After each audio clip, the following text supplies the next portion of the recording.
Part 2 of Vector Masks in Photoshop, Photoshop CC220, 2019, etc. Key panels can be found via the window menu, and that's Layers, Properties and Pass. The key command throughout this is a layer menu and go down to Vector Mask and Reveal All. Hide All is fairly similar to Reveal All as well. I will show you that example a little later. Now I've got a layer. I'm going to go with Reveal All. You can now see in Pass, you've got a new entry there. Now I'm using the curvature tool initially, but you can use the pen tool, you can use custom shapes tool, etc., as well as rectangle, circle. And I'm using it top left with the path option. And I'm using at this point the combine shapes option. So you can just quickly draw design. And now what you can see, you've masked the design, and you can still edit it using the curvature tool. And that's the key thing here, there, path. Now if you go to that middle point, there's combine shapes, and you can also invert it by using the subtract option. So you just go there, subtract front shape, and then it'll be inverted, so you can then see through to the background. You can see the transparency of the background, and you can continue to edit the mask, the vector mask. It's a nice sharp mask, but you can also blur that, and I'll show you that also later in this video. You can create multiple entries for the path. It's all a single path. You can just keep adding additional paths there so you can cut through.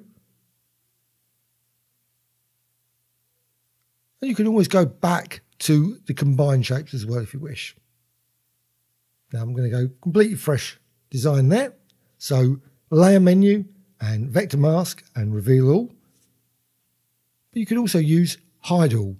It does much the same thing. All it does is instead of you end up getting completely blank screen, it could obviously be a white or something else in the background.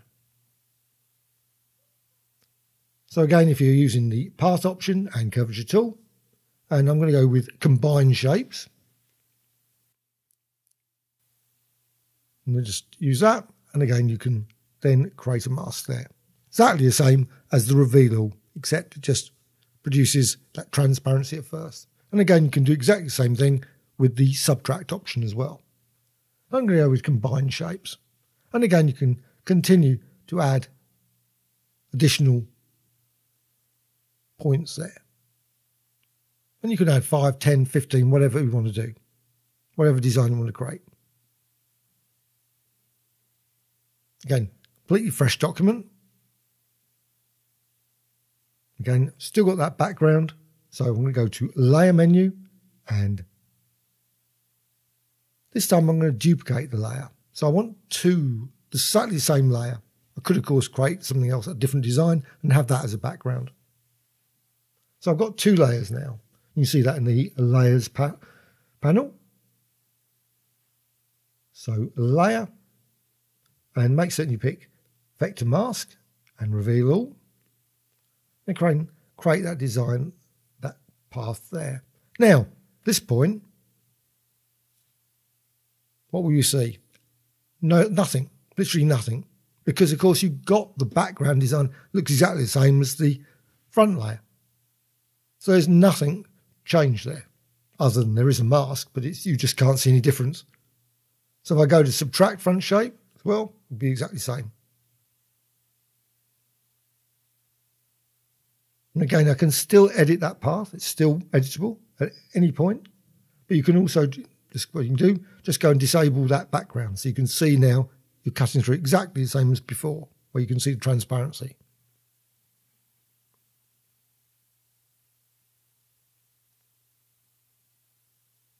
So, of course, what you can do, you can change the background. Don't have to keep the background as is. Maybe use a gradient, use effects, maybe a blur, or a paint. So you can apply effect there. And you can still see the mask. The mask is still there, cutting through. So you've got the background now. That's using the blending mode of difference and using a radial gradient. So I'm now going back to the top layer.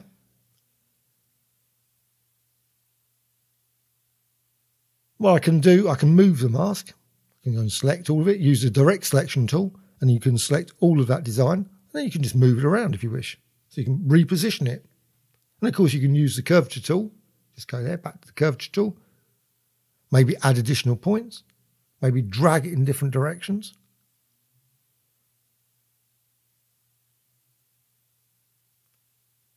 Move around all kinds of ways. But also what you can do, you can go to that middle menu there and use subtract. And now what happens is you end up with that, obviously the gradient black background there. You can see the design there. And that's just using that background, by just changing the background. But you can also change it not with just gradient, but you can apply effects as well. Say like a distort menu and wave. Also maybe use Gaussian blur. And you can see the effect again. You can see the nice crisp design from the top layer. But you can see now the background, which is obviously the lower layer, is now blurred. And you can, of course, continue to add additional points to or maybe add a gradient.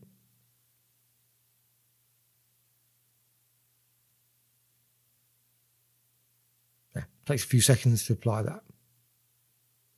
But of course, you could add a vector mask also to the background layer if you wish. Of course, you might have like 10, 15 layers. So you could keep adding different layers and they will all have a vector mask. So you could create some quite complex design. Now I've gone back to the top layer. And again, you can continue to edit that.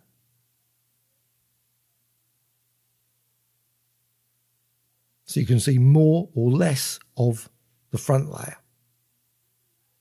And of course, you've got this nice design at the background as well that's been blurred as well as had gradients applied to it.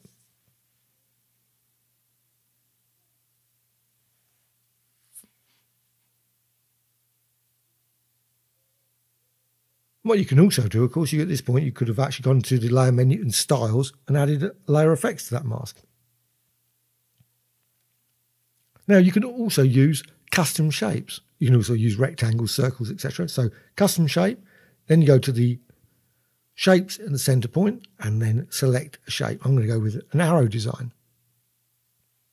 Select one of those arrow designs. Make certain top left, it's path option.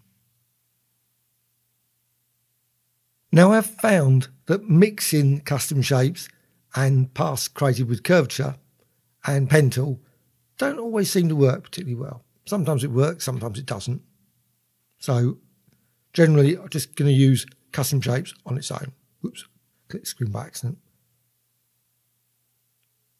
Just drag and then you can create your mask. So you've had the layer menu and vector mask and reveal, and you're just add in that mask now. And you can add multiple custom shapes. So you can create quite complex designs. And they're all added to that layer. So again, I've obviously just got one layer, but you could have 10, 15 layers. And you have vector masks via the layer menu. Layer mask, vector mask command. Make sure you don't check the layer mask one. And you can also delete it at any point. You can also disable it. So if you don't want that at that point, you can say just disable it. So the mask vanishes. But it's still there, but it's not in use. It's been disabled. And what you can then do for that layer, you can go to the filter commands, or maybe gradients, just add a gradient effect.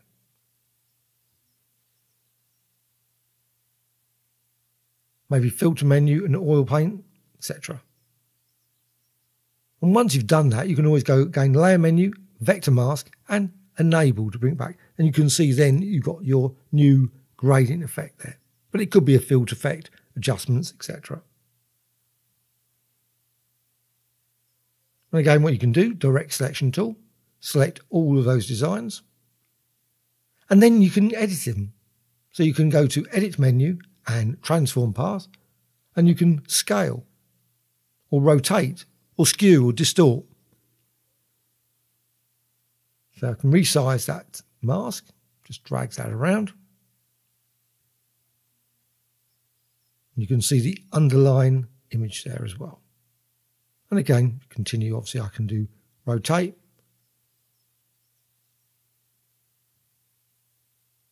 and press return.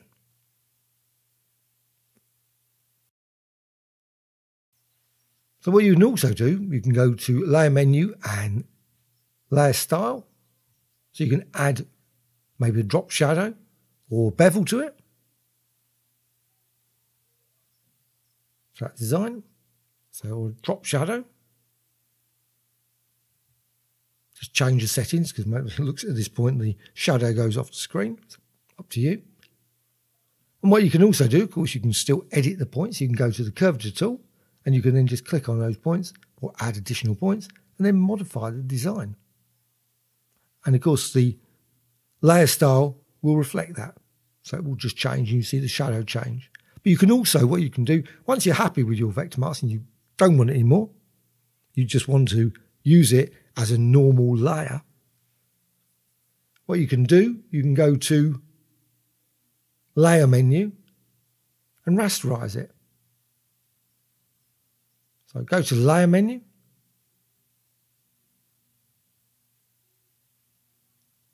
Now I could delete it at this point. I don't want to do that. I want to go to rasterize and vector mask. So I'm rasterizing the vector mask. Now what you can do, you can just move it around. That's it.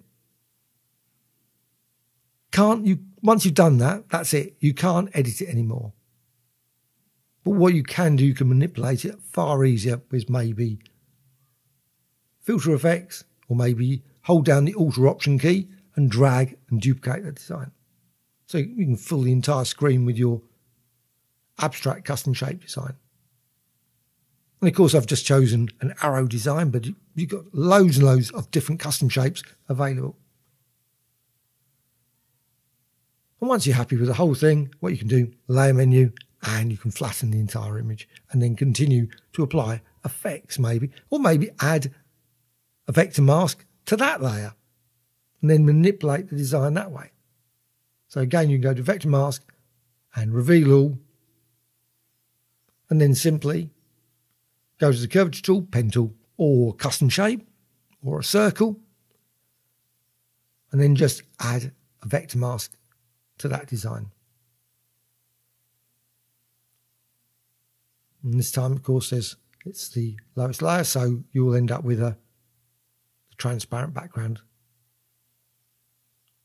And you can highlight different parts of the image. And the one thing with the vector mask, well, one of the things, is that it's editable. It's still editable at any point, and it's a sharp mask.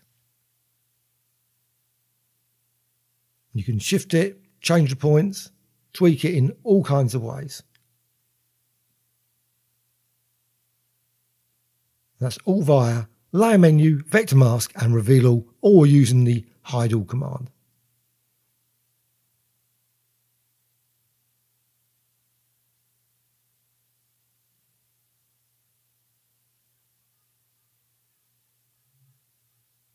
And so key tools here, custom shapes tool, pen tool, as well as curvature tool, or stars, rectangles, circles, etc.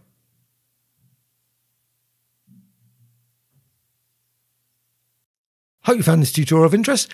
Please subscribe to the Graphic Extras channel, always adding new tutorials all the time about Photoshop, Illustrator, and many, many others. Please add some comments, always appreciated. Also, a dislike or like. Thank you much.